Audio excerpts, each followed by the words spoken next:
Motion in a straight line का आज देखते हैं हम लोग फर्स्ट लेक्चर।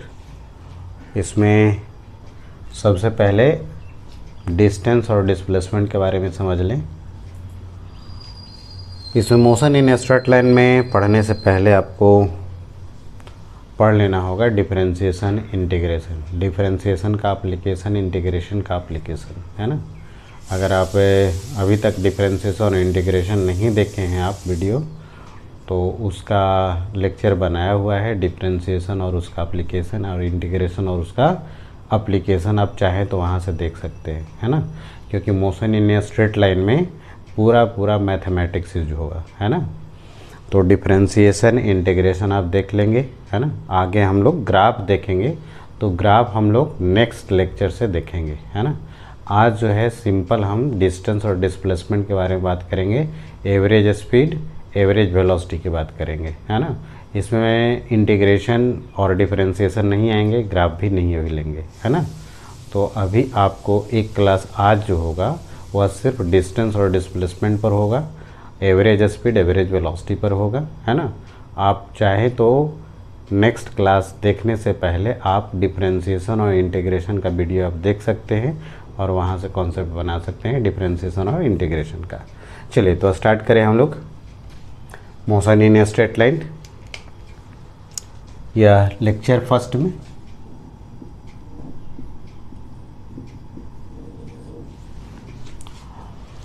सबसे पहले हम डिस्टेंस के बारे में समझते हैं। डिस्टेंस क्या होता है? जो भी पार्टिकल जितना डिस्टेंस ट्रेवल कर रहा है, कोई पार्टिकल मूव कर रहा है, तो उसका जो एक्चुअल पाथ लेंथ होगा, है ना, जितना चला, जैसे यहाँ से गया 2 मीटर गया, फिर आया 2 मीटर, फिर गया 2 मीटर, ऐसे, तो एक्चुअल जो पाथ लेंथ होगा उसी का नाम होता है डिस्टेंस। तो आप ऐसे लिख सकते हो डिस्टेंस के बारे में, actual path travel by particle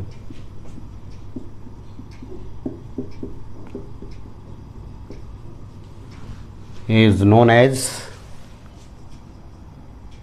distance।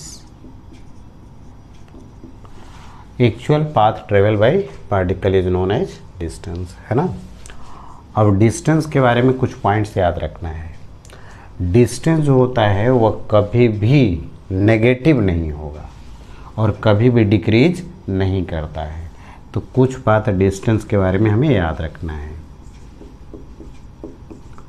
Distance never negative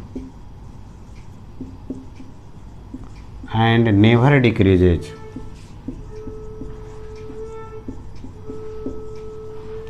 never decreases, ठीक है।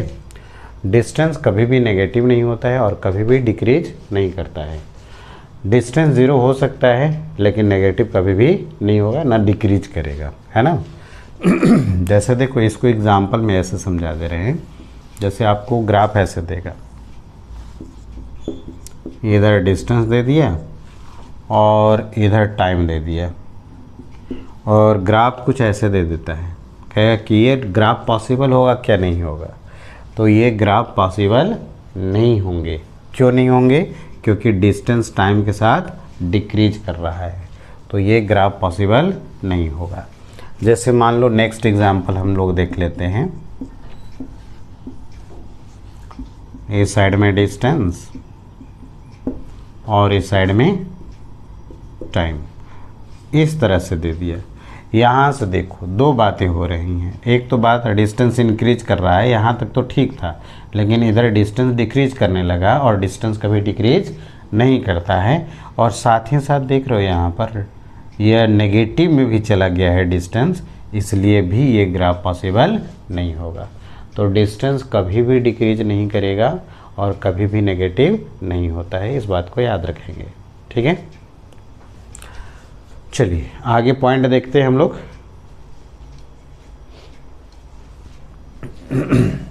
हो गया यहाँ तक?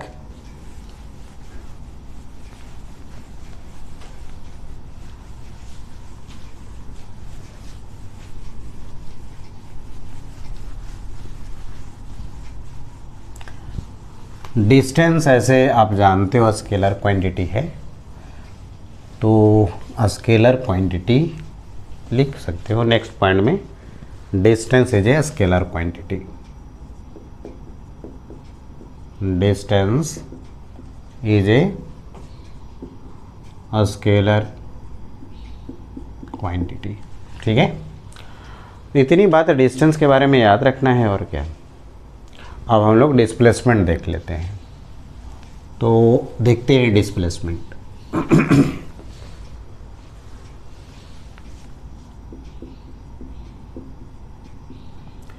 डिस्प्लेसमेंट क्या होता है? इनिशियल और फाइनल के बीच में शॉर्टेस्ट डिस्टेंस जो होगा उसका नाम होता है डिस्प्लेसमेंट। पहले इसको एक लाइन लिख लो, shortest distance between initial and final point, shortest distance between initial and final point is known as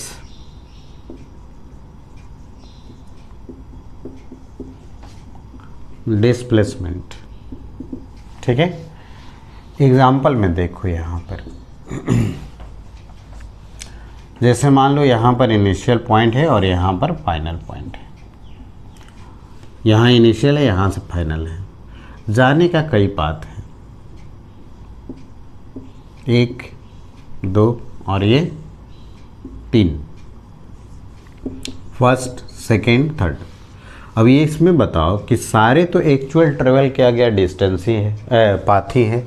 इसका मतलब सभी जो पाथ जो है वह इंडिकेट कर रहा है डिस्टेंस को, लेकिन पाथ सेकेंड जो है वह इनिशियल एंड फाइनल के बीच में शॉर्टेस्ट डिस्टेंस है, इसीलिए पाथ सेकेंड जो है वह डिस्प्लेसमेंट को रिप्रेजेंट कर रहा है। क्लियर ना? तो इनिशियल एंड फाइनल के बीच का शॉर्टेस्ट डिस्टेंस का नाम होता है डिस्प्लेसमेंट। डिस्प्लेसमेंट वेक्टर क्वांटिटी है, तो नेक्स्ट पॉइंट करके लिखेंगे displacement is a vector quantity. और जानते हो वेक्टर क्वांटिटी का डायरेक्शन होता है, तो इसका डिस्प्लेसमेंट का डायरेक्शन होता है initial point to final point. तो नेक्स्ट पॉइंट में लिख लो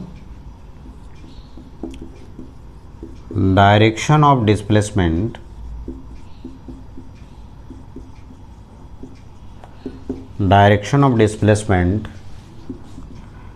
is from initial point to final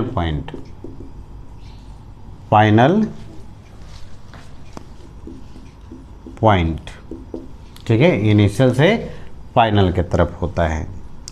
next point में डिस्प्लेसमेंट पॉजिटिव, नेगेटिव और जीरो सब हो सकता है।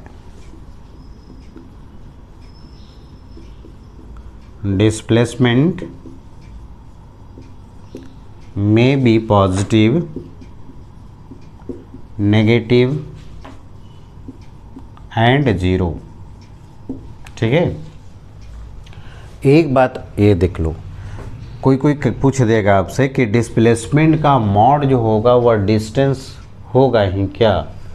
तो देखो ये है डिस्प्लेसमेंट, इसका मॉड भी निकालोगे तो ये डिस्टेंस के भी बराबर हो जाएगा। मतलब सेकेंड पाथ में डिस्टेंस और डिस्प्लेसमेंट दोनों सेम हो रहा है, लेकिन ये जो फर्स्ट पाथ है या थर्ड पाथ है इसमें आप देख रहे हो कि डिस्टेंस ज़्यादा है और डिस्प्लेसमेंट कम है। तो ये ट्रू स्टेटमेंट नहीं होगा कि डिस्प्लेसमेंट का मॉड निकालोगे तो वह डिस्टेंस मिलेगा, ये ट्रू स्टेटमेंट नहीं होगा, है ना। हो भी सकता है एक पर्टिकुलर कंडीशन में जब पार्टिकल उसी स्ट्रेट लाइन में जा रहा होता है, जैसे यहाँ पर सेकेंड पाथ में डिस्टेंस और डिस्प्लेसमेंट दोनों सेम है। जनरली डिस्टेंस का वैल्यू देख रहे हो ना, ये वाला डिस्टेंस है, ये डिस्टेंस है, ये भी डिस्टेंस है, लेकिन डिस्टेंस का जो वैल्यू है ना वो डिस्प्लेसमेंट से जनरली ज़्यादा होता है, या फिर इसके केस में इक्वल के भी बराबर हो रहा है। तो हम एक रिलेशन ऐसे लिख सकते हैं डिस्टेंस और डिस्प्लेसमेंट में। चलो देखते हैं ये लिख सकते हैं कि डिस्टेंस का जो वैल्यू होगा वह डिस्प्लेसमेंट से ज़्यादा होगा या फिर इसके इक्वल भी होगा, है ना।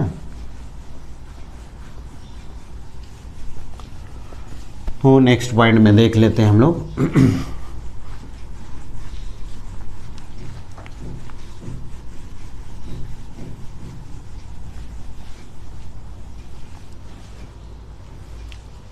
यहाँ से नेक्स्ट पॉइंट में डिस्टेंस का जो वैल्यू होगा वह ग्रेटर देन इक्वल टू किसका होगा, डिस्प्लेसमेंट के। ठीक है, कभी कभी आपको इसमें डिस्प्लेसमेंट से डिवाइड करके भी रिलेशन पूछता है, तो यहाँ भी डिस्प्लेसमेंट से डिवाइड करो और यहाँ भी डिवाइड करो, इधर तो कैंसिल हो जाएगा। तो हम नेक्स्ट स्टेप में इसको लिख सकते हैं ऐसे, डिस्टेंस बाय डिस्प्लेसमेंट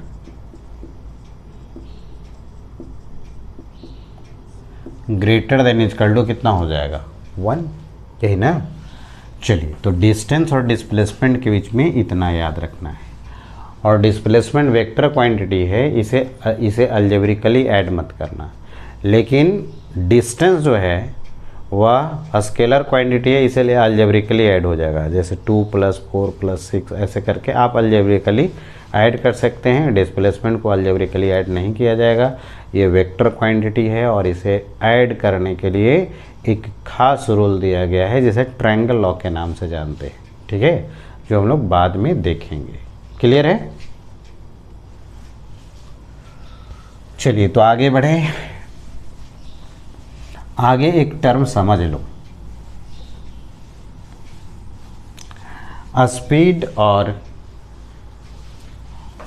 वेलोसिटी में। जैसे अभी हम तो लिखे थे ना, क्या लिखे थे, distance greater than equal to क्या, डिस्प्लेसमेंट। इसको टाइम से आप डिवाइड करो तो क्या मिल जाएगा, ये हो गया distance by time greater than equal to displacement by time, यही ना।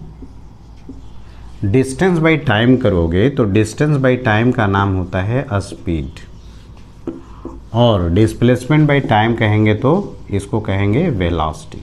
क्लियर है? अब इसमें भी डिवाइड करो तो यहाँ से ये स्पीड बाय यहाँ से डिवाइड कर दो, ये हो गया velocity. Greater than equal to कितना हो जाएगा, 1। तो ये भी आप रिलेशन याद रखेंगे, है ना। डिस्टेंस बाय टाइम करेंगे तो स्पीड मिलेगा, और डिस्प्लेसमेंट बाय टाइम करोगे तो वेलोसिटी मिलेगा। ठीक है, आगे हम लोग टर्म देखते हैं, average speed and average velocity. तो एवरेज स्पीड समझ लो,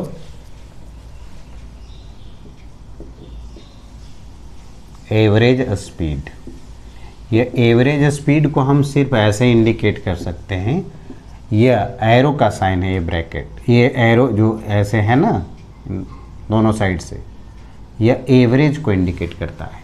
ये एवरेज स्पीड हो गया। एवरेज स्पीड का फार्मूला होता है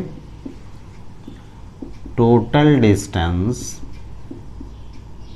travel by total time taken. ठीक है, total distance travel by total time taken.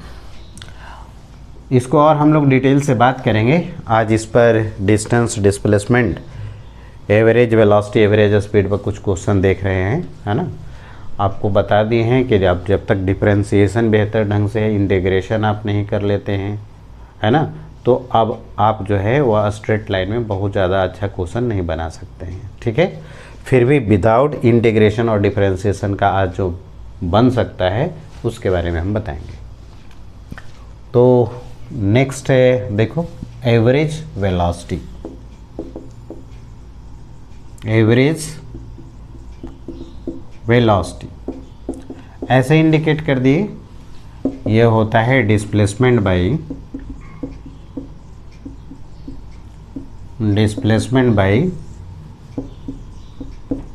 Total time, displacement by total time. Clear है? चलिए, तो ये फार्मूला समझ में आ गया। इसी पर बेस्ड कुछ क्वेश्चन दिए जाते हैं, बहुत सारे क्वेश्चन रहेंगे इस पर, उसको पहले हम लोग कवर कर लेते हैं।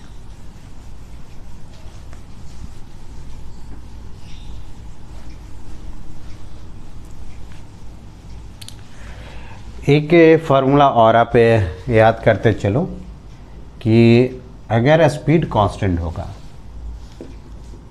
स्पीड कांस्टेंट होगा तो डिस्टेंस का जो फार्मूला चलेगा वह स्पीड इनटू टाइम होगा, स्पीड इनटू टाइम। अगर टाइम निकालना होगा तो क्या करेंगे, इधर मल्टीप्लाई है, इधर जाएगा डिवाइड होगा, तो डिस्टेंस बाई स्पीड हो जाएगा, है ना। तो यहाँ से जो भी निकालना होगा हम लोग निकालेंगे। चलिए, तो हम लोग इसको सॉल्व करके देखते हैं। प्रॉब्लम में क्या कहा है, सॉल्यूशन देख लेते हैं। Particle travel half of the total distance with speed v1 and remaining half distance with speed v2, then find average speed of the particle. ठीक है, चलो देखो, मान लो टोटल डिस्टेंस x ट्रेवल किया है पार्टिकल, जिसका हाफ डिस्टेंस मतलब x/2 कितने स्पीड से गया है, v1 से, और नेक्स्ट हाफ डिस्टेंस कितने स्पीड से गया है, v2 से। हमें निकालना है एवरेज स्पीड। तो एवरेज स्पीड का फार्मूला याद करो, क्या होता है, total distance by total time. तो टोटल डिस्टेंस यहाँ निकालने की ज़रूरत नहीं है हमें, ये दिया हुआ है, सिर्फ हम टाइम निकाल लेते हैं। तो टाइम का फार्मूला यहाँ से देखो तो कितना हो जाएगा, टाइम इजकल टू क्या हो जाएगा, डिस्टेंस बाई स्पीड। क्योंकि यह स्पीड कांस्टेंट से चल रहा है, इसलिए हम टाइम का फार्मूला यूज़ कर सकते हैं, क्या, डिस्टेंस बाई स्पीड, है ना। तो मान लो यहाँ से यहाँ तक जाने का टाइम t1 लगा है और यहाँ से यहाँ तक जाने का टाइम t2 लगा है ना। तो अगर हमें t1 लिखना होगा तो क्या लिखेंगे, टाइम इजकल टू क्या लिखेंगे, डिस्टेंस बाई स्पीड लिखेंगे ना। तो डिस्टेंस कितना गया ये बताओ, x/2 कितने स्पीड से गया, v1 से। यहाँ से यहाँ तक जाने में टाइम निकाल लेते हैं, t2 बताओ कितना हो गया, डिस्टेंस बाई स्पीड, डिस्टेंस कितना हो गया, x/2, स्पीड कितना हो गया, v2, ये ना। तो टोटल टाइम कितना निकल गया तो टोटल टाइम हमारा मिल गया, ये दोनों का सम कर देते हैं, t1 प्लस t2, ये दोनों को सम करो तो x/2 v1 plus x/2 v2। अब ये दोनों से कॉमन आ जाएगा, x/2 1/v1 plus 1/v2। LCM तो कर ही सकते हो, बताओ कितना हो गया, x/2 हो गया और ये हो गया v1 इंटू v2 और ये हो गया v1 प्लस v2। ये हो गया टोटल टाइम। क्लियर है? अब हमें एवरेज स्पीड का फार्मूला लगाना है, तो मिटा देते हैं इधर। देखो,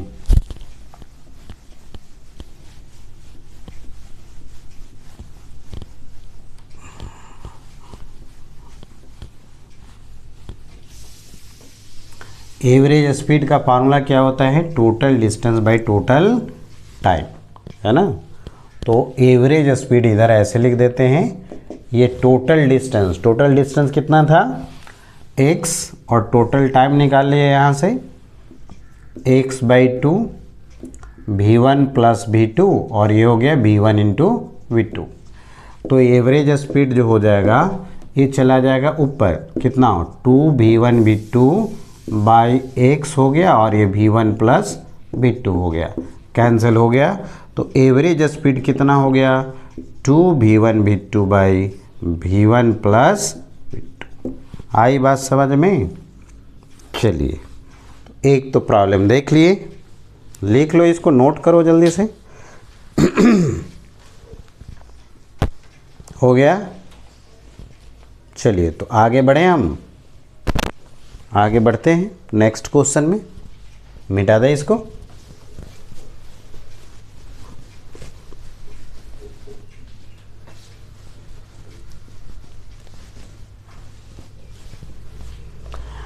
तो नेक्स्ट क्वेश्चन देखते हैं, क्वेश्चन सेकंड, आप लिखते जाओ। लिखो, ए particle travel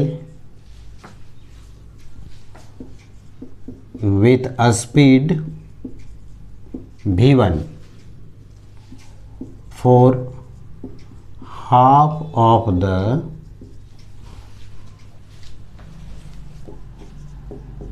total time of motion, total time of motion, and with a speed v2 for remaining half time, remaining half time.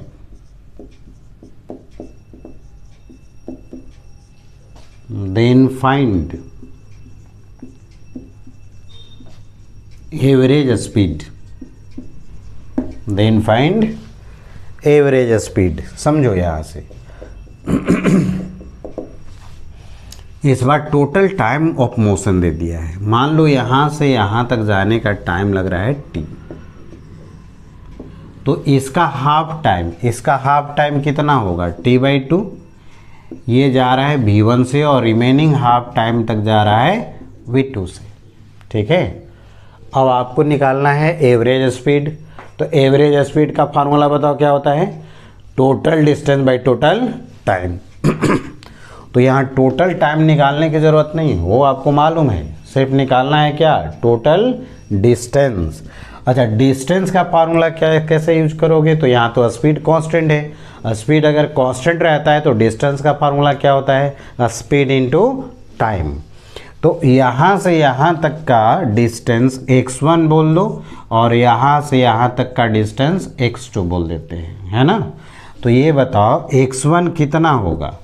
Distance का फार्मूला याद करो, डिस्टेंस इक्वल टू होता है स्पीड इनटू टाइम। तो स्पीड हो गया v1 और time कितना हो गया t/2, प्लस यहाँ से यहाँ तक जाने का बताओ क्या फार्मूला लगेगा,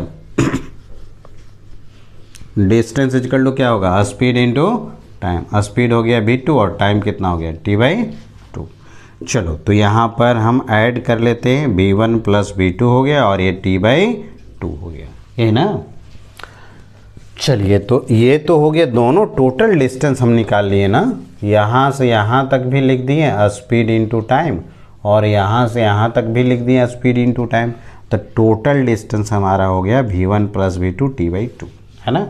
अब एवरेज स्पीड का फार्मूला याद करो, तो एवरेज स्पीड होता है total distance by total time, यही ना। तो टोटल डिस्टेंस कितना है, टोटल डिस्टेंस बाय क्या होता है, टोटल टाइम। तो टोटल डिस्टेंस बताओ कितना हो गया। तो टोटल डिस्टेंस तो यहाँ निकाल चुके हम लोग, कितना, v1 प्लस v2 t/2। तो यहाँ लिख देते हैं v1 plus v2 t/2 into T, cancel हो गया। तो बताओ एवरेज स्पीड का वैल्यू कितना हो गया, v1 प्लस v2/2, यही ना। क्लियर है। चलिए नेक्स्ट क्वेश्चन देखते हैं हम लोग। मिटाओ इसको जल्दी से उतार लो और फिर आगे बढ़ते हैं। नेक्स्ट क्वेश्चन देखते हैं।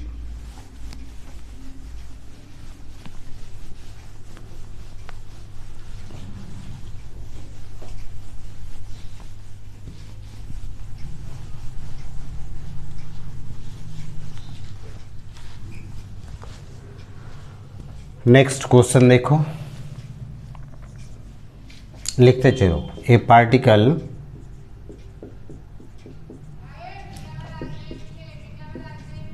Travel distance x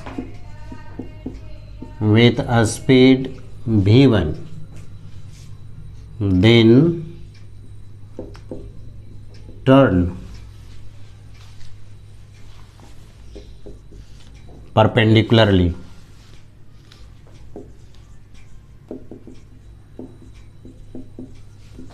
and travel same distance x with a speed v2, then find average speed, then find average speed. समझो इसका सॉल्यूशन समझते हैं। पार्टिकल x गया है, कितने स्पीड से गया है, तो v1 स्पीड से गया है, उसके बाद परपेंडिकुलरली टर्न किया है और फिर ये x डिस्टेंस गया है, कितने स्पीड से गया है, v2 से, है ना। तो हमें निकालना है average speed and average velocity भी लिख देते हैं, and average velocity, average speed and average velocity. Clear है। चलिए देखते हैं। सबसे पहले तो देख लो यहाँ टोटल डिस्टेंस कितना हो गया। तो टोटल डिस्टेंस हम देख लेते हैं कितना हो जाएगा। ये भी x गया, ये भी x गया, कितना हो गया, 2x। डिस्प्लेसमेंट यहाँ बता सकते हो तुम लोग, डिस्प्लेसमेंट क्या होता है ये बताओ।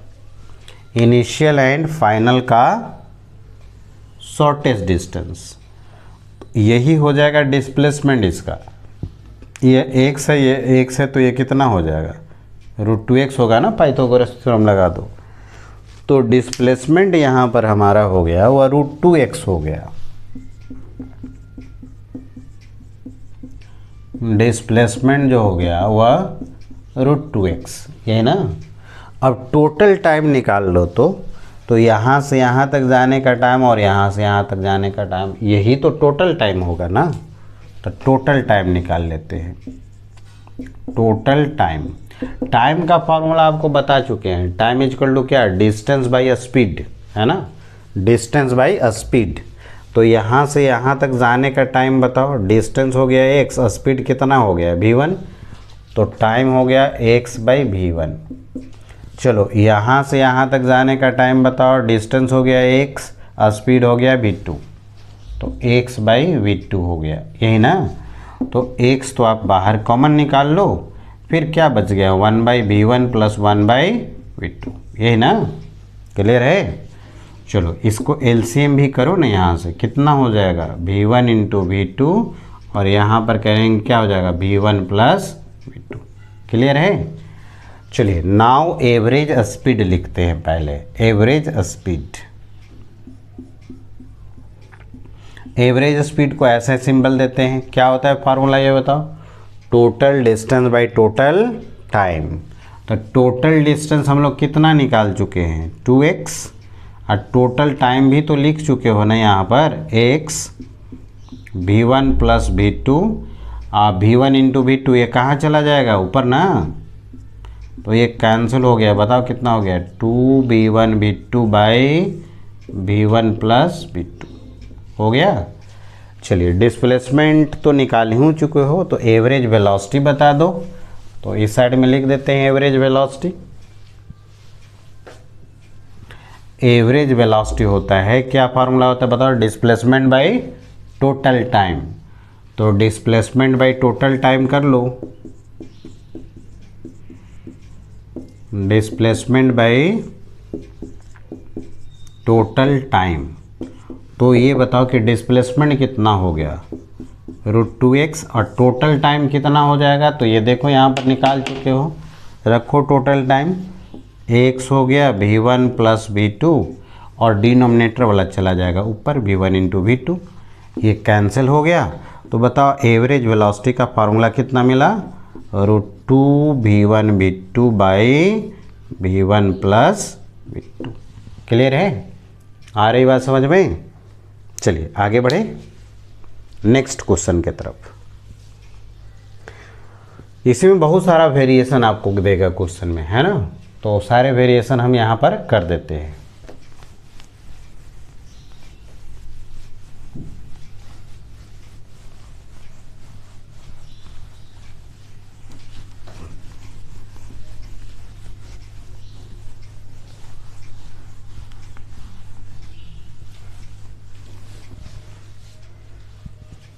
नेक्स्ट क्वेश्चन लिखो, ए particle travel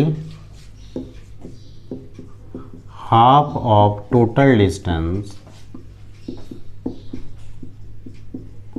with a speed V naught and remaining half distance for half of the time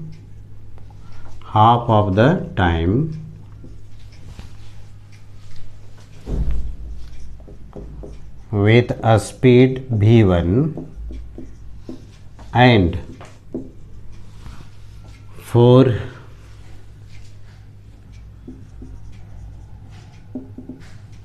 remaining distance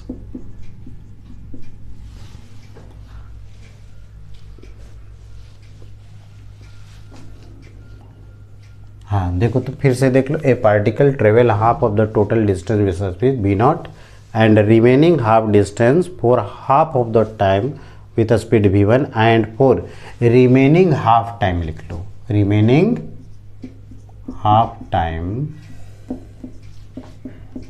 with a speed v2. Then find average speed of the particle. ठीक है, चलिए समझते हैं पहले इसको। Question में कह रहा है क्या? क्वेश्चन में कह रहा है कि जैसे मान लो टोटल डिस्टेंस x गया है ना, इसका हाफ डिस्टेंस, तो हाफ डिस्टेंस कितना हो गया x/2, कितना से गया है v नॉट से, और रिमेनिंग हाफ डिस्टेंस जो हुआ ना उसको जाने में जो टाइम लगेगा मान लो t, उसका हाफ टाइम मतलब t/2 तक v1 से गया है और रिमेनिंग हाफ टाइम तक v2 से गया है।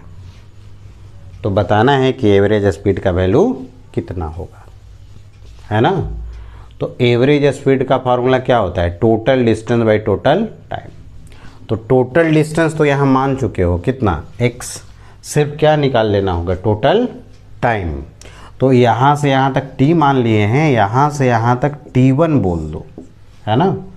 तो टोटल टाइम कितना हो जाएगा? t1 plus t। क्लियर है? तो ये t1 निकालना बहुत ज़्यादा परेशानी की बात नहीं है, क्योंकि टाइम का फार्मूला होता है डिस्टेंस बाय स्पीड। तो अगर ये t1 निकालना होगा तो डिस्टेंस हमारा कितना है? x/2। कितने स्पीड से जा रहा है? v नॉट से। क्लियर है? ये तो हमें बड़े आराम से निकल गए। अब ये टाइम कैसे निकालोगे? थोड़ा सा समस्या है। कैसे निकालोगे ये बताओ, सोच लो थोड़ा सा एक बार। अच्छा ये बताओ तो हमें, यहाँ से ये जो x/2 डिस्टेंस हुआ है ना, यह x/2 यहाँ से यहाँ तक जो डिस्टेंस है वह a वाला डिस्टेंस और a वाला डिस्टेंस के सम के बराबर होगा कि नहीं होगा? ये तो होगा ना। तो यह x/2 डिस्टेंस को हम ये वाला डिस्टेंस प्लस ये डिस्टेंस लिख सकते हैं। ये डिस्टेंस कैसे लिखोगे? स्पीड इनटू टाइम लिखेंगे ना। तो स्पीड हो गया v1, टाइम बताओ कितना हो गया? t/2 प्लस ये वाला डिस्टेंस बताओ कितना होगा? Speed into time. Speed constant होने से डिस्टेंस का फॉर्मूला क्या चलता है? Speed into time. तो यहाँ से यहाँ तक बताओ कितना हो जाएगा? तब v2 हो जाएगा और ये t/2 हो गया, यही ना। चलो और सिंप्लीफाई कर लो इसको, x/2 हो गया, यहाँ से t/2 बाहर निकाल लेते हैं, ये v1 प्लस v2 हो गया। अब ये टू से 2 कैंसिल हो गया। अब बताओ यहाँ से t का वैल्यू कितना मिल गया? तो t का वैल्यू देखो यहाँ से कितना मिल गया, इधर मल्टीप्लाई में है, इधर जाएगा क्या होगा? डिवाइड में होगा ना। कितना होगा? x/v1 plus v2। तो अब ये बताओ कि टोटल टाइम कितना हो जाएगा? ये t1 प्लस ये t के बराबर होगा ना टोटल टाइम। तो टोटल टाइम लिख देते हैं यहाँ से। टोटल टाइम जो हो गया वह t1 प्लस t हो गया। t1 का वैल्यू निकाल चुके हो, देखो यहाँ से x/2 v नॉट, और t यहाँ से निकाले हो, देखो यहाँ पर निकाल चुके हो कितना? x/v1 plus v2। बोलो इसमें कुछ कॉमन है? x तो बाहर निकाल लो, बच गया उसको एलसीएम कर लेते, ये दोनों का एलसीएम करो कितना हो जाएगा, एक्स बाहर निकल गया ना, एलसीएम कितना हो जाएगा v1 प्लस v2, और बोलो कितना हो जाएगा यहाँ पर v1 प्लस v2 प्लस कितना हो गया 2v0। क्लियर है। चलो एक काम तो हो गया, टोटल टाइम हम लोग निकाल लिए, हमें एवरेज स्पीड निकालना था।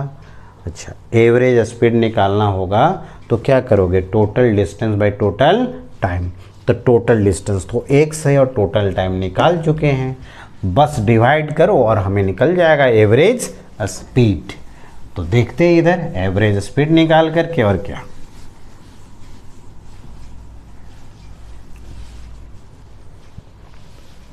एवरेज स्पीड को ऐसे सिंबल से डिनोट करते हैं, क्या होता है फॉर्मूला बताओ, total distance by total time. Total distance कितना हो गया, तो वो तो x हो गया, और टोटल टाइम बताओ कितना हो गया। तो टोटल टाइम तो यहाँ से लिख सकते हैं कितना x, यहाँ से देखो ना total time x v1 plus v2 plus 2v0, और ऊपर चला जाएगा 2v0 v1 plus v2। Clear है, ये कैंसिल करा दो। तो एवरेज स्पीड का फार्मूला हो गया 2v0 v1 plus v2 by v1 plus v2 plus 2v0। ये इस पर प्रॉब्लम हमेशा देते रहता है, इसलिए इस रिजल्ट को आप याद रखोगे तो डायरेक्टली आप प्रॉब्लम सॉल्व कर पाओगे। क्लियर है, आई बात समझ में। चलिए तो यहाँ तक तो हम लोग देख लिए, अभी बहुत सारा इसमें है प्रॉब्लम, है ना। तो नेक्स्ट समझते हैं, बहुत तरह का वेरिएशन आएगा इसमें, हम लगभग सारे वेरिएशन जितने होते हैं वो सब बता दे रहे हैं आपको।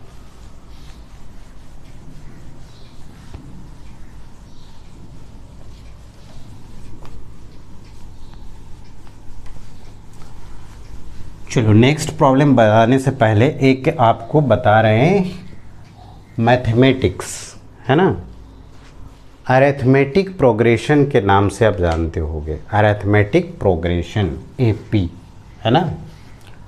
तो एपी का आपको सम आता होगा, एपी पहले समझ लो ना, एपी मतलब अरिथमेटिक प्रोग्रेशन। मैथमेटिक्स थोड़ा बता देते हैं यहाँ पर, जहाँ भी मैथमेटिक्स आएगा हम पहले उस मैथमेटिक्स को बताएंगे, उसके बाद फिजिक्स समझाएंगे, आपको समझ में आएगा, ठीक है। चलो अरिथमेटिक प्रोग्रेशन क्या होता है समझते हैं, इसका सम हमें समझना है। जैसे मान लो कोई इस तरह का दिया हुआ है series a plus D, a plus 2d and so on, इसी तरह से। तो इस तरह से सीरीज दिया है कि second term minus first term करें तो वही डिफरेंस आए जो कि third term minus second term करें, fourth term minus third term करें।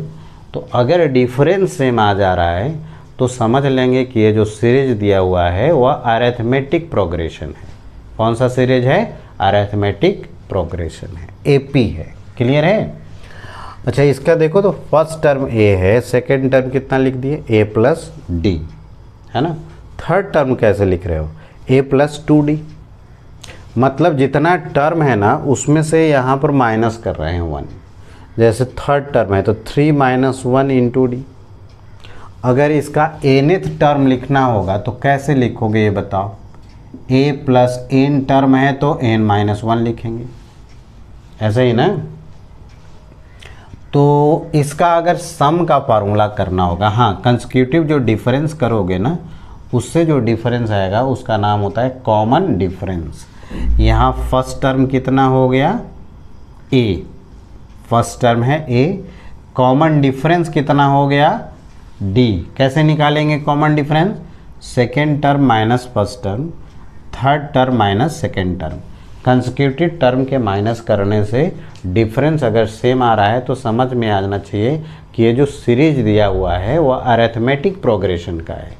किसका है, अरिथमेटिक प्रोग्रेशन का है। क्लियर ना। चलो, तो ये एपी तो समझ में आ गया। इसका सम का फार्मूला समझ लो।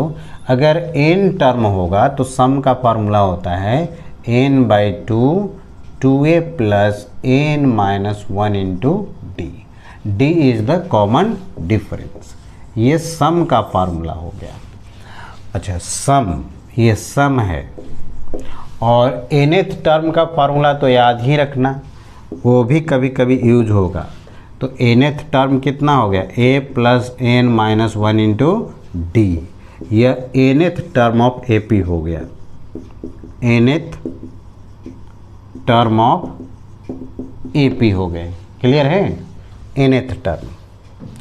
चलिए, तो यहाँ से एक हमें थोड़ा सम करके दिखा दो। 1 plus 2 plus 3 plus plus plus n, इसका सम करो तो AP में है कि नहीं है। तो देखो, second term minus first term कितना हो गया 1, third term minus second term कितना हो गया 1, कंसेक्यूटिव टर्म को डिफरेंस करने से कितना आ रहा है 1। मतलब ये सीरीज कौन सा है, अरिथमेटिक प्रोग्रेशन है कि नहीं है। क्लियर। तो यहाँ से हम एस निकाल लेते हैं, इसमें डालो टोटल नंबर ऑफ टर्न कितना है n, तो यहाँ रख देते हैं n/2 2 इंटू ए का हो गया value first term 1 plus n minus 1 into d. D कितना है जी, second term minus first term कितना 1, third term minus second term कितना 1। तो यही तो कॉमन डिफरेंस हो गया। तो 1 से लेकर के n तक का सम अगर लिखना होगा आपको तो ये हो गया n/2, और यहाँ से देखो कितना हो गया 2 प्लस n माइनस 1। तो एस का वैल्यू हो गया n/2, और यहाँ से बताओ n प्लस 1। तो ये सम का फार्मूला हो गया n इंटू n प्लस 1/2।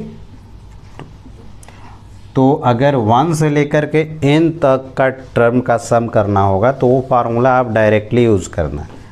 कौन सा formula, n into n plus 1/2। Clear है ना। चलिए, अब इस पर एक क्वेश्चन हम बता रहे हैं, उसको सुनो। मिटा दे इसको।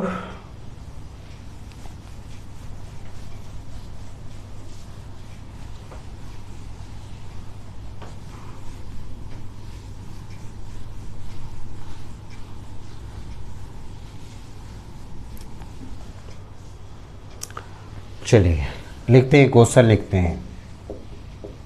ए particle travel distance x with a speed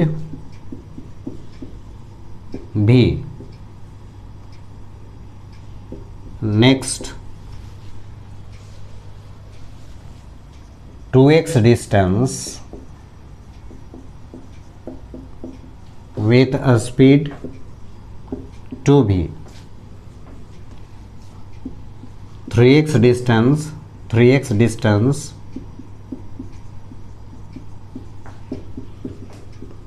with a speed 3v,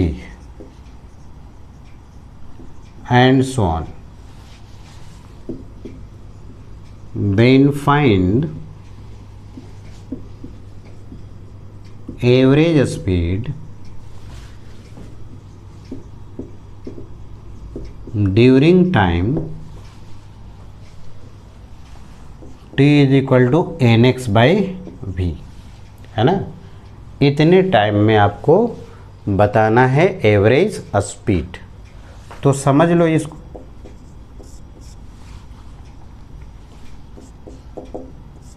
समझते हैं प्रॉब्लम में क्या कह रहा है वो सुनो। पहले x डिस्टेंस कितने स्पीड से गया है v से, नेक्स्ट 2x डिस्टेंस कितने स्पीड से गया है 2v से, नेक्स्ट 3x डिस्टेंस कितना स्पीड से गया है 3v से, एंड सो ऑन, है ना। तो बताओ ये टोटल कितना टर्म होगा, ये पहले बता सकते हो क्या। तो टोटल टाइम देख करके हम बता सकते हैं। टोटल टाइम हमें कितना दे दिया है nx/v। फर्स्ट टर्म जो फर्स्ट स्टेप है उसमें जाने में टाइम निकालो तो कितना होगा टाइम का फॉर्मूला क्या होता है, डिस्टेंस बाई स्पीड, कितना हो जाएगा x बाई वी। सेकेंड में मैं बताओ, इसमें बताओ टाइम कितना हो जाएगा, डिस्टेंस बाई स्पीड कितना हो, 2 से कट जाएगा ना, तो इसमें भी x बाई वी, इसमें भी टाइम निकालो x बाई वी। तो 3 टर्म अगर है तो कितना हो गया, x by B, x by B, x by B, कितना हो गया 3x बाई बी हुआ ना। तो यहाँ टाइम कितना दिया हुआ है nx बाई वी, मतलब कितना टर्म होंगे इसमें, n टर्म होंगे। अब देखो हमें निकालना है एवरेज स्पीड, और एवरेज स्पीड का फॉर्मूला हम जानते हैं total distance by total time, और टोटल टाइम हमें यहाँ मालूम है, तो हमें टोटल डिस्टेंस तो निकालना पड़ेगा ना। तो चलो टोटल डिस्टेंस निकालते हैं हम लोग। टोटल डिस्टेंस ऐड कर दो सबको, x plus 2x plus 3x plus plus कहाँ तक जाएगा, nx तक जाएगा ना। तो बताओ ये सभी में कितना कॉमन हो गया, x कितना हो गया 1 plus 2 plus 3 plus plus plus कहाँ तक जाएगा, n तक जाएगा ना। और अभी तो इसका सम बताए थे आप लोग को, बोलो कितना, अभी याद होगा ना, कितना n इंटू एन प्लस 1/2, यही तो हो गया टोटल डिस्टेंस। टोटल डिस्टेंस निकाल लिए हो, टोटल टाइम दिया हुआ है, तो ये बताओ एवरेज स्पीड का फार्मूला क्या होता है। तो एवरेज स्पीड का फार्मूला होता है, इधर लिखते हैं, थोड़ा मिटा देते हैं इसको, देखो समझो।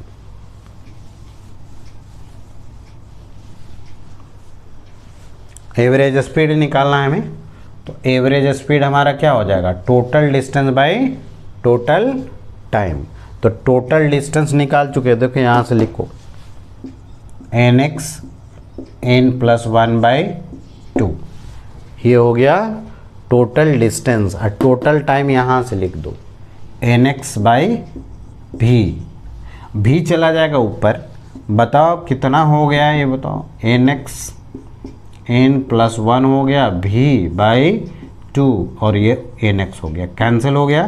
तो बताओ एवरेज स्पीड का वैल्यू कितना हो गया, n प्लस 1 v/2।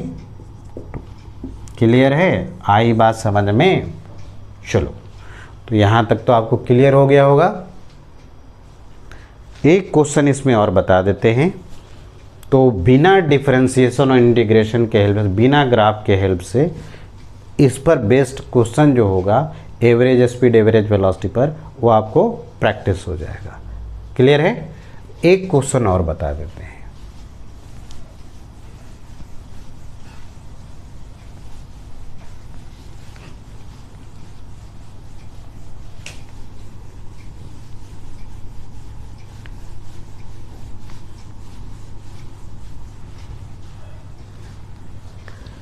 इसके लिए थोड़ा सा हमें मैथमेटिक्स देखना पड़ेगा, है ना।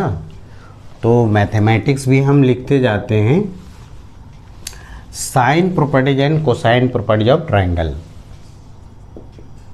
साइन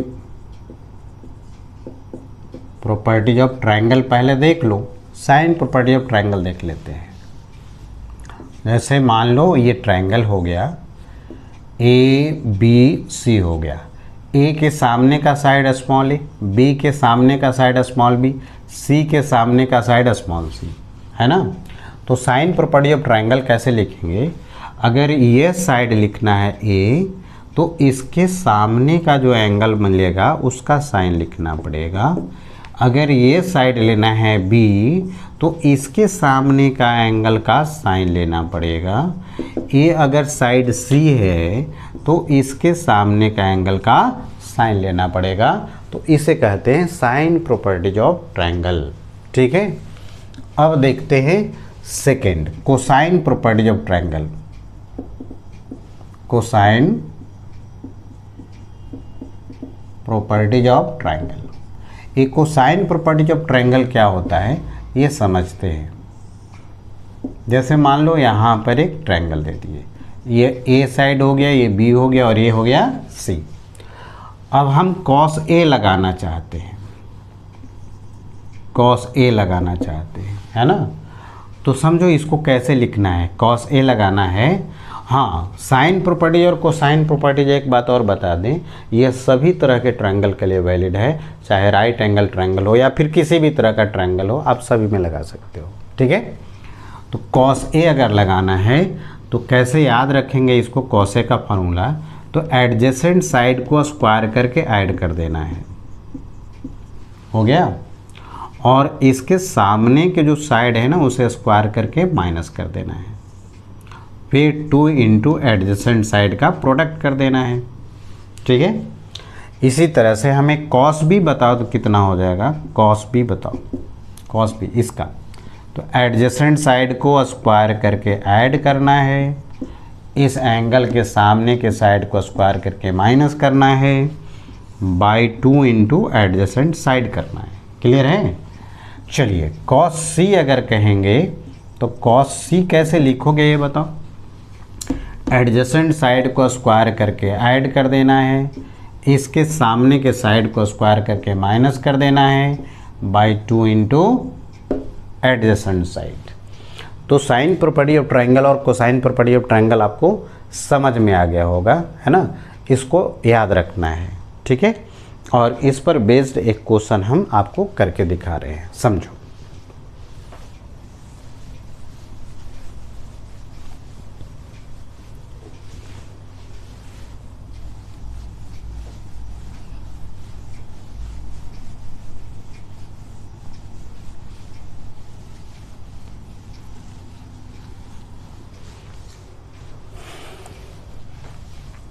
क्वेश्चन लिख लो,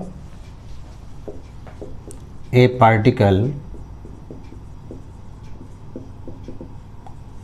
moving on a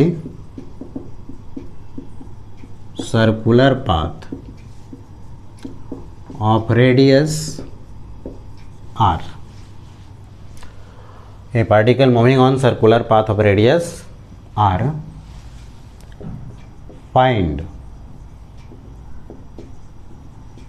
distance and displacement, find distance and displacement during time 40/3 where t जो है वह time period, t is the time period of rotation. एक रोटेशन करने में जो टाइम लगता है ना, एक रोटेशन का मतलब जैसे देखो सर्कल में यहाँ से चला है, फिर से अब यहीं पर आ जाएगा तो ये 1 रोटेशन हो जाएगा, और 1 रोटेशन में जो टाइम लगता है उसका नाम क्या होता है, टाइम पीरियड। उसका नाम क्या हो जाता है, टाइम पीरियड। क्लियर ना, आ रही बात समझ में? चलिए तो देखते हैं, डिस्टेंस और डिस्प्लेसमेंट निकालना है। अगर डिस्टेंस और डिस्प्लेसमेंट निकल जाएगा तो average speed and average velocity भी निकल जाएगा, है ना। T is the time period of rotation. इसमें और लिख देते हैं, also find average speed and average velocity. Clear है? चलिए तो सबसे पहले हम डिस्टेंस निकाल करके आपको समझाते हैं। और डिस्टेंस निकल गया तो एवरेज स्पीड निकल जाएगा, क्योंकि एवरेज स्पीड का फॉर्मूला क्या होता है, total distance by total time. तो सबसे पहले हम डिस्टेंस ही कैलकुलेट करते हैं। क्या कैलकुलेट करने जा रहे हैं, डिस्टेंस। डिस्टेंस में कुछ नहीं है, देखो ना आपको समझ में आ जाएगा। जैसे मान लो यहाँ से पार्टिकल स्टार्ट किया है, तो अगर ये एक रोटेशन पूरा करता है, ऐसे गया और यहाँ पर आ गया, बताओ कितना डिस्टेंस गया, सरकमफेरेंस के बराबर ना। और सर्कल का सरकमफेरेंस कितना जानते हो, 2πr। अच्छा 2 रोटेशन लगा दिया, बताओ टोटल डिस्टेंस कितना हो गया, 2πr एक रोटेशन में, फिर 2πr एक रोटेशन में कितना हो गया, 4πr। है ना। तो डिस्टेंस कंटिन्यूसली इंक्रीज करते चला जाएगा, इसलिए आप चाहो ना तो यूनिटरी मेथड से निकाल सकते हो डिस्टेंस, है ना। इसमें कुछ भी कॉन्सेप्ट नहीं है, आप यूनिटरी मेथड लगा दो। ऐसे लिखो, in time T distance travel is 2 pi R. तो बताओ यूनिट टाइम में कितना हो जाएगा ये distance travel, 2 pi R by T. और गिवन टाइम हमारा कितना है जी, ये बताओ। गिवन टाइम हमारा है 40/3, तो उसमें देख लेते हैं कितना हो जाएगा, 40/3। इसमें देखते हैं कितना डिस्टेंस ट्रेवल कर लिया, तो 2 pi R by T into 40/3, ये कैंसिल हो गया। बताओ टोटल डिस्टेंस कितना हो गया, टोटल डिस्टेंस हमारा हो गया, मल्टीप्लाई करो, 4 2 जा 8, 8 पाई आर बाई 3। क्लियर है, कितना निकल गया, 8 पाई आर बाई 3। चलो डिस्टेंस तो निकाल लिए, तो एवरेज स्पीड भी तो निकाल लोगे। कैसे एवरेज स्पीड निकलेगा बताओ। तो एवरेज स्पीड का फार्मूला इधर हम लिखते हैं, क्या होता है बताओ, total distance by total time. तो टोटल डिस्टेंस तो तुमने निकाल लिए, कितना निकाले हो, 8 पाई आर बाई 3। तो टोटल डिस्टेंस लिख देते हैं 8 पाई आर बाई 3। और टोटल टाइम बताओ जी कितना है, तो देखो वहाँ पर लिखा हुआ है, सर्कल मार दिए हैं, कितना, 40/3। ये कैंसिल हो गया और ये भी कैंसिल कराओ, बता एवरेज स्पीड कितना हो गया, तो 2 पाई आर बाई टी हो गया। आई बात समझ में, कोई दिक्कत तो नहीं यहाँ तक। आगे बढ़ें, चलिए डिस्प्लेसमेंट और एवरेज वेलोसिटी भी समझ लेते हैं।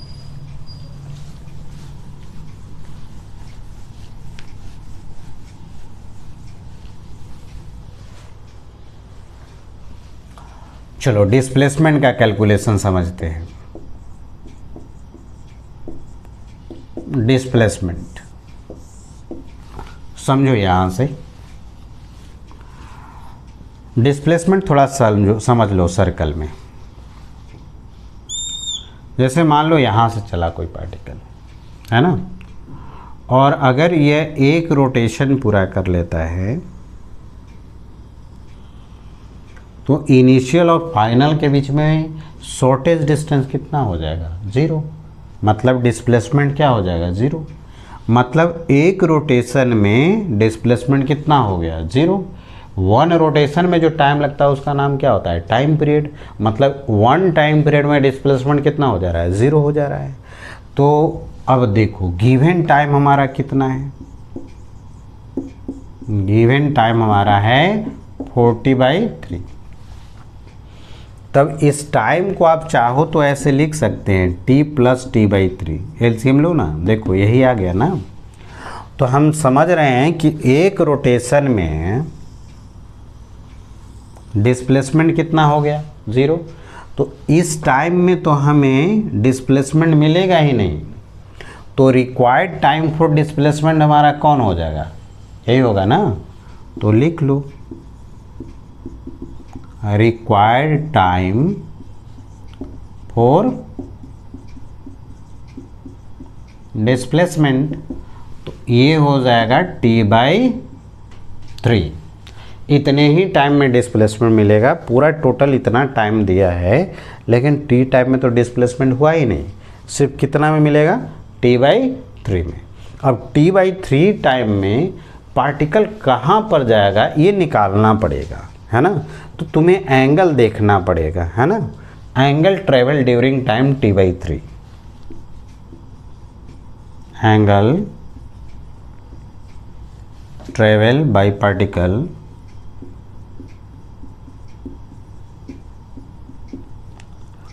During time t/3। अच्छा t टाइम में बताओ तो कितना एंगल बना रहा है सेंटर में, t मतलब एक रोटेशन हुआ ना, एक रोटेशन में कितना एंगल बना लिया, 360। तो टी टाइम में एंगल बना लिया 360 और डिवाइडेड 3 कर दोगे तो कितना हो जाएगा, 120 हो जाएगा ना। मतलब t/3 टाइम में कितना एंगल बना लिया है सेंटर पर, कितना एंगल बनाया बताओ, 120 डिग्री। तो अगर 120 डिग्री बनाया है तो थोड़ा इधर हम फिगर बना देते हैं, देखो तो समझो तो। जैसे 120 डिग्री, जैसे मान लो पार्टिकल यहाँ से ही स्टार्ट किया है, तो ये इसका इनिशियल पोजीशन हो गया और कितना एंगल ट्रेवल कर लेगा t/3 टाइम में, 120। 120 कहाँ आएगा जी, इधर आएगा ना, ये फाइनल हो गया, ये भी आर हो गया, ये भी आर हो गया, ये तो सेंटर ही है। मतलब ये टोटल एंगल जो हमारा हो गया वो कितना हो गया, 120, है ना।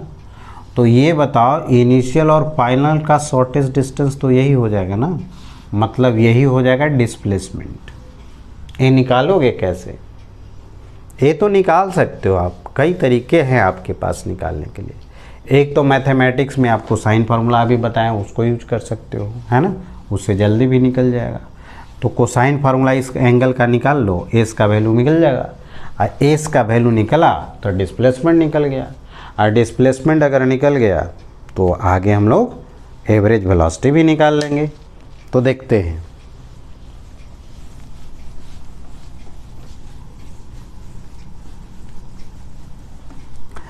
चलो इसमें कोसाइन फार्मूला यूज़ करो, कितना हो जाएगा, cos 120 डिग्री क्या हो जाएगा, अभी सिखाए थे, एडजेसेंट साइड को स्क्वायर करके ऐड करना है, इसके सामने के स्क्वायर साइड को स्क्वायर करके माइनस करना है, 2 इंटू एडजेसेंट साइड। cos 120 का वैल्यू कितना, -1/2, ये 2r² माइनस x² बाई कितना हो गया, 2r² होगा ना, ये कैंसिल हो गया, इसको इधर रखो -r², ये कितना हो गया 2r² माइनस s²। तो s² कितना हो जाएगा जी, इधर माइनस इधर जाएगा तो क्या होगा, प्लस ना, ऐड कर लोगे ना ऐसे। तो s का वैल्यू बताओ कितना हो गया, √3r, यही तो हो गया डिस्प्लेसमेंट, कितना हो गया √3r। अच्छा टोटल टाइम दिया हुआ था ना, देखो यहाँ दिया है टोटल टाइम, t/3 मत लेना, याद रखना, टोटल टाइम लेते हैं। टोटल टाइम हो गया 40/3, है ना। अब हमें एवरेज वेलोसिटी निकालना है, तो निकल जाएगा बड़े आराम से, ठीक है, क्लियर है ना। चलो तो एवरेज वेलोसिटी भी लिख देते हैं।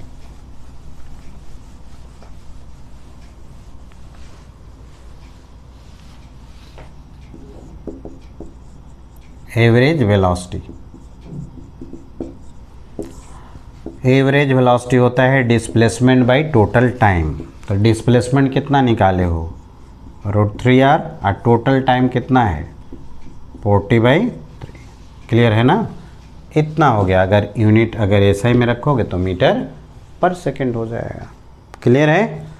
चलिए तो बिना इंटीग्रेशन, डिफरेंशिएशन और ग्राफ के हेल्प से आपको जितना भी वेरिएशन आ रहा था average speed, average velocity, distance, displacement में, वो आपको हम समझा दिए, है ना।